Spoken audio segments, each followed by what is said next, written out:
He told us that we had to تؤدي الأمانات إلى أهلها, to give the amanat to its people. That's one of the signs of the believer, right?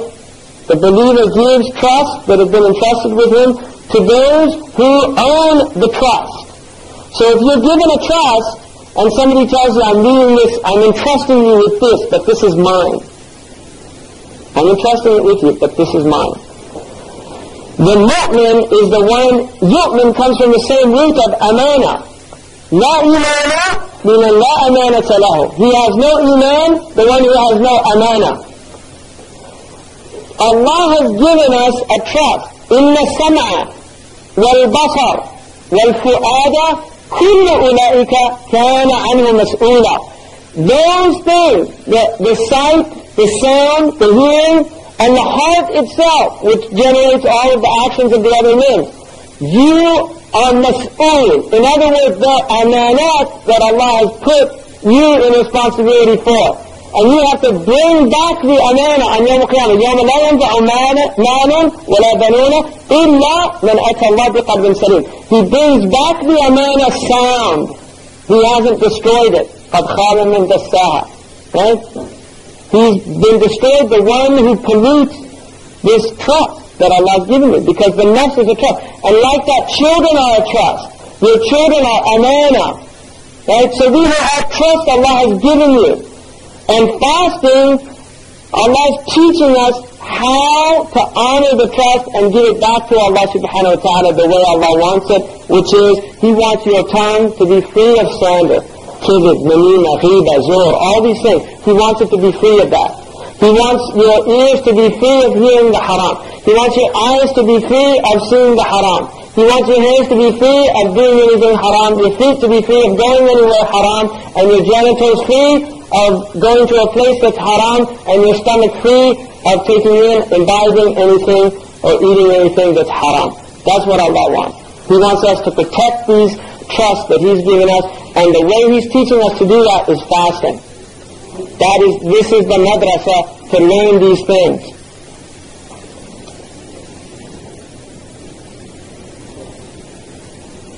And then finally, the fasting of the elect of the elect.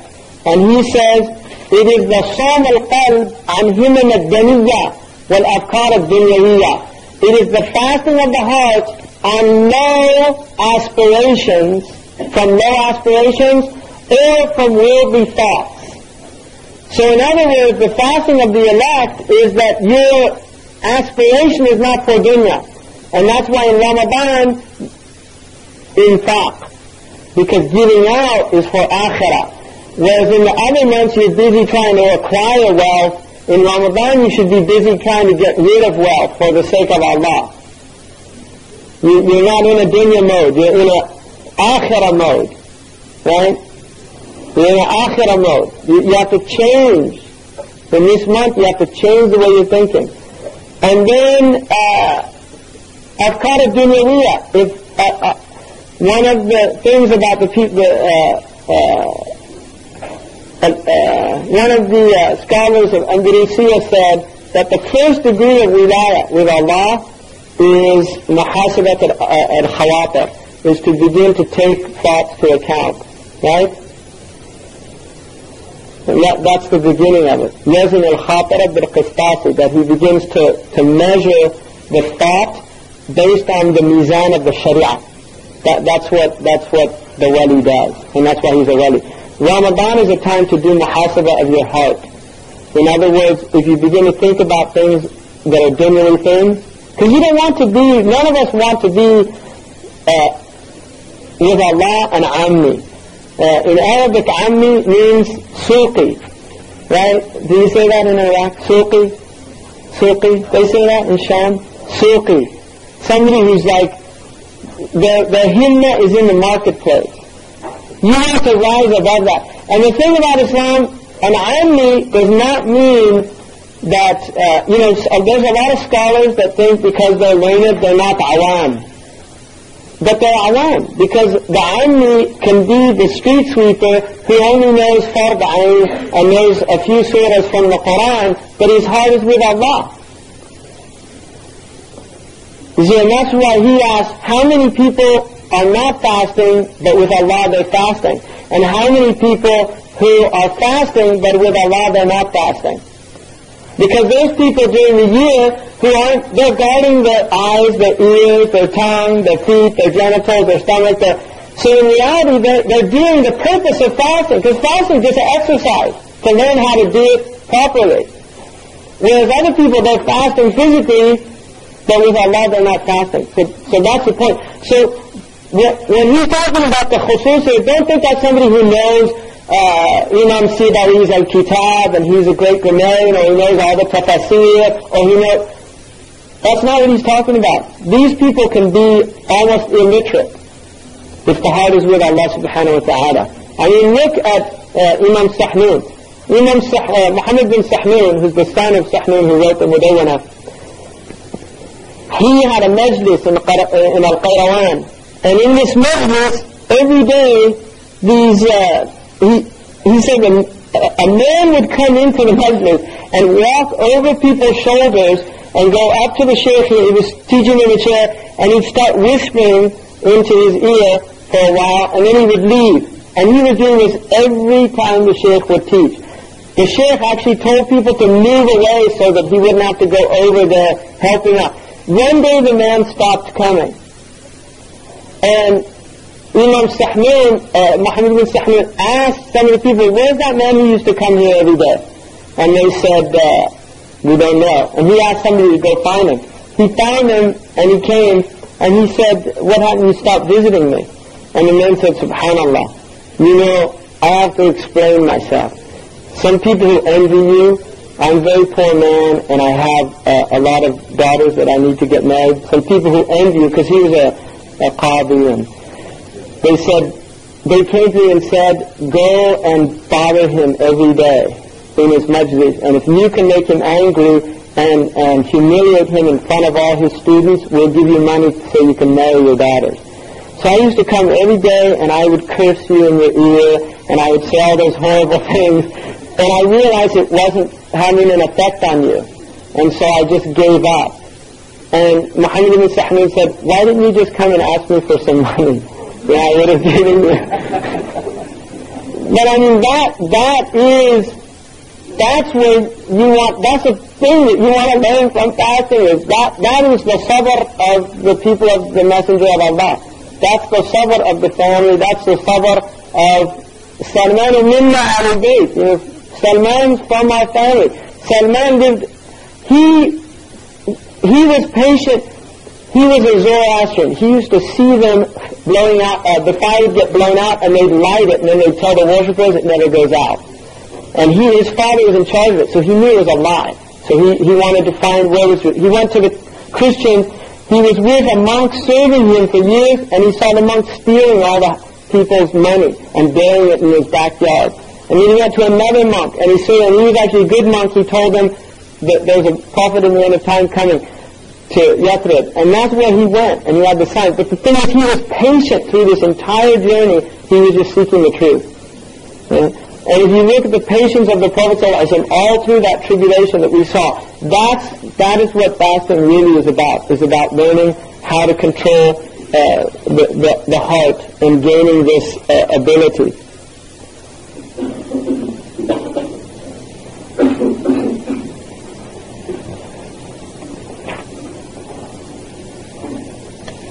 So, basically, in terms of this month, here's my suggestion to myself, first and foremost.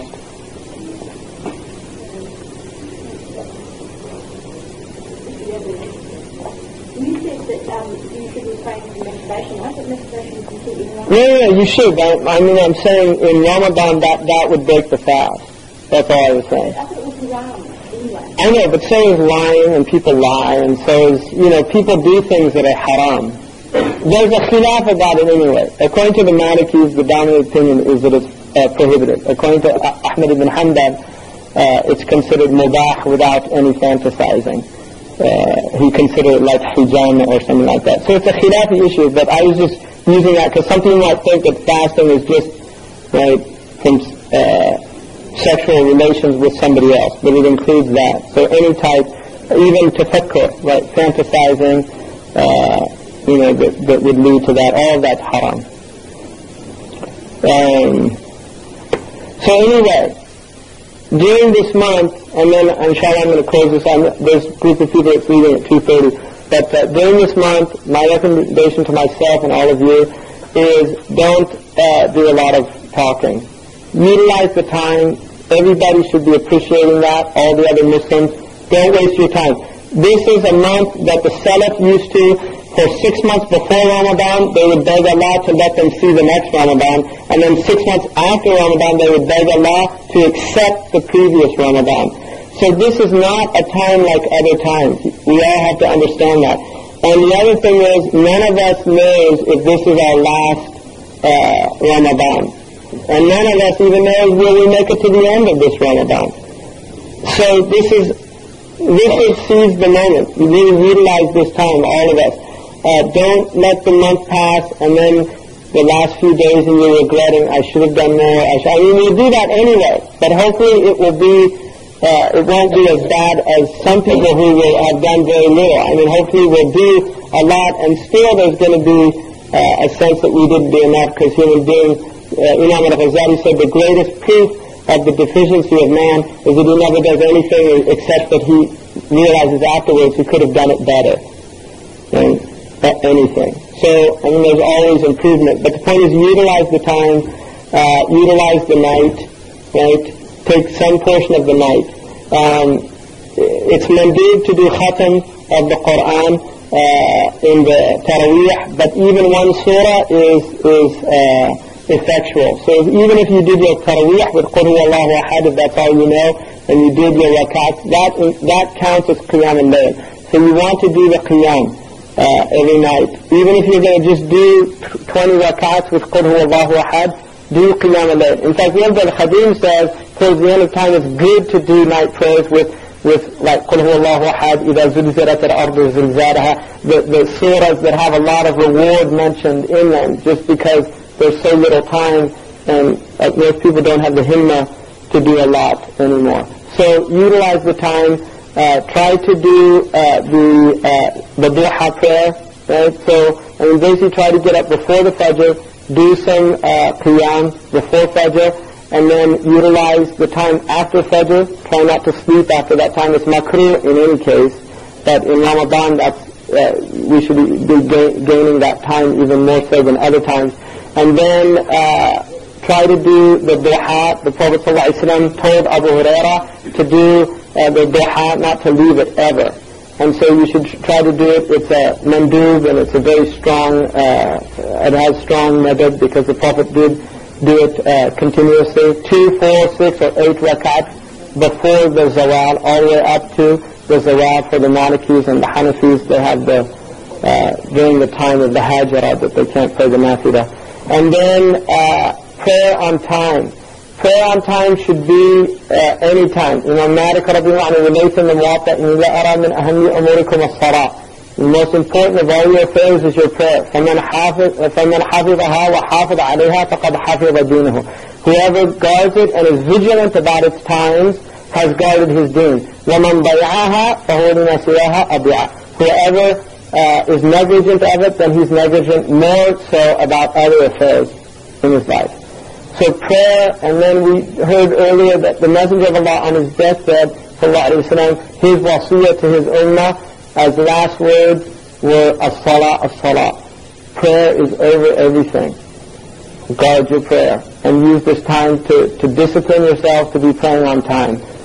Right? Really use it to discipline yourself. If you weren't praying on time before Ramadan, and you should have been, but if you weren't, then use this time to discipline yourself to pray on time. If you're working, just stop. Because your prayer is more important than your job. I guarantee you. Prayer is more important than your job. Do your prayer. And then, particularly the time between Asr and Maghrib is a very strong time throughout the year. It's the time of dhikr, but during the time, وَالْعَصْرِ إِنَّ الْإِنسَانَ لَفِي خَسْرٍ. It's a very special time. إِلَّا الَّذِينَ آمَنُوا. Except for the people who believe. It's a time of loss for other people.